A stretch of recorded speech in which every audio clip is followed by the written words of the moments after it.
Olá pessoal, estamos então para mais um vídeo sobre Alzheimer Cuidados. Nós falamos no último vídeo sobre a queda nas habilidades dos pacientes com Alzheimer. Falamos sobre o raciocínio, que ele não consegue mais raciocinar, na queda da memória, dificuldade de memória, na orientação, ele não se orienta no tempo e no espaço, de forma, é claro, gradativa. Conforme a doença vai piorando, essa queda nas habilidades vai decaindo. A orientação, a linguagem, a dificuldade de encontrar palavras, que deixa o paciente muito ruim. E nós vamos então, eu vou falar para vocês dicas para diminuir a frustração desses pacientes com essas diminuições de habilidades.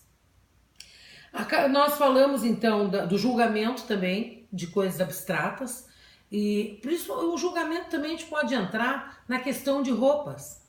A pessoa às vezes sai com uma roupa de inverno no verão, do verão no inverno, ou repete a mesma roupa e usa a roupa já usada e não bota para lavar a roupa.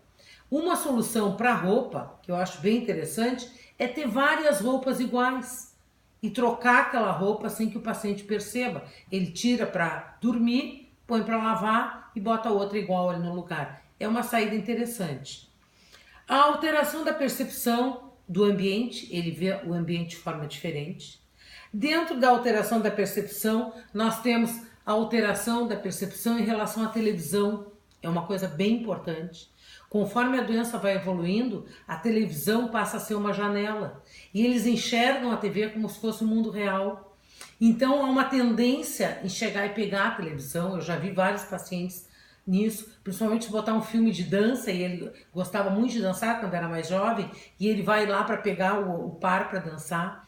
Então nós temos que ter cuidado com isso, principalmente, nós vamos falar mais adiante na síndrome do entardecer, mas ao entardecer, quando as coisas ficam mais confusas, evitar programas de televisão, até, de vez em quando até evitar a televisão, mas conforme o programa, ele pode pensar que aquilo é realidade e a vida dele fica muito complicada. O espelho também, com a evolução da doença, eles podem não se reconhecer mais no espelho e se assustarem com aquela pessoa que está aparecendo do outro lado e acharem que é uma pessoa estranha. Eu recomendo, com o tempo, com a evolução, se notarem isso, retirar o espelho, principalmente do banheiro, acima da pia, quando estão escovando os dentes. Em relação a esses déficits, eu tenho um exemplo bem interessante, que é uma filha que vai ao supermercado com a mãe e diz para a mãe assim: mãe, tu fica aí dentro do carro que eu vou só pegar umas compras rápidas e já volto, mas tu fica aí. Primeira coisa, ela pensa que a mãe dela raciocina, né? E o que a mãe diz? Não, tudo bem, eu fico sim. A filha bate a porta, dá as costas e a mãe começa a olhar para os lados. Ela não lembra mais de nada que foi programado. O que ela faz? Ela abre a porta do carro e sai a andar no estacionamento do supermercado. E daí a filha vem e não encontra e fica apavorada. Fazemos outro bloco, a mesma situação. A filha chega, diz para a mãe: mãe, tu vais comigo até o supermercado, tá bom? Não discute nada e não explica. A mãe diz: não. Por quê? Eles, quando não entendem muito, eles refugam. Quase sempre que um paciente refugar uma informação é porque ele não entendeu. Ela não entendeu o que era ir ao supermercado. O que a filha deve fazer? A filha pega: mãe, tu vais ao supermercado comigo. Vamos, e não pede, desce. Ela já abre a porta e tira a mãe do carro e diz: tu tens que ir ao supermercado comigo. Essa é a postura mais certa, porque esse paciente não entende mais. Então vamos poupá-lo da frustração. Os pacientes com Alzheimer, eles precisam ao seu lado pessoas seguras e firmes, mas não mandonas.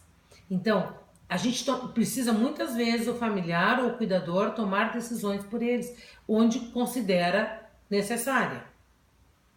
A outra questão é a concentração. Esses pacientes, não adianta dar uma coisa muito longa que eles não conseguem mais se concentrar.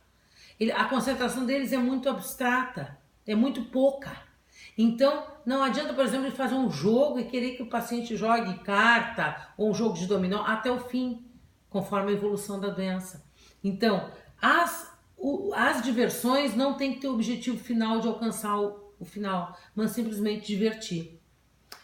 A habilidade de tarefas muito complicadas também. Um banho, às vezes, é uma tarefa muito complicada. Nós vamos falar sobre o banho, mas as tarefas devem ser cortadas em pequenos pedaços. Por exemplo, fazer um café é uma tarefa que envolve muitas coisas, muitas partes. Então, o que a gente deve fazer? Deixa para ele só uma partezinha para ele se sentir útil. Ele faz um pedacinho, fazer o café. Eu boto o café, a água na cafeteira, eu boto o café e deixo para ele ligar só e servir o café. E com a evolução da doença ele não vai mais conseguir fazer isso, mas enquanto ele puder, nós deixamos. Então, devemos dividir as tarefas em pequenos pedaços para explicar muito bem para ele. E outra coisa, repetir e usar o contato visual e o movimento das mãos para explicar o que nós estamos querendo dizer. Pessoal, nós vamos ficar por aqui e no próximo vídeo continuamos ainda com as dificuldades das habilidades. Obrigada!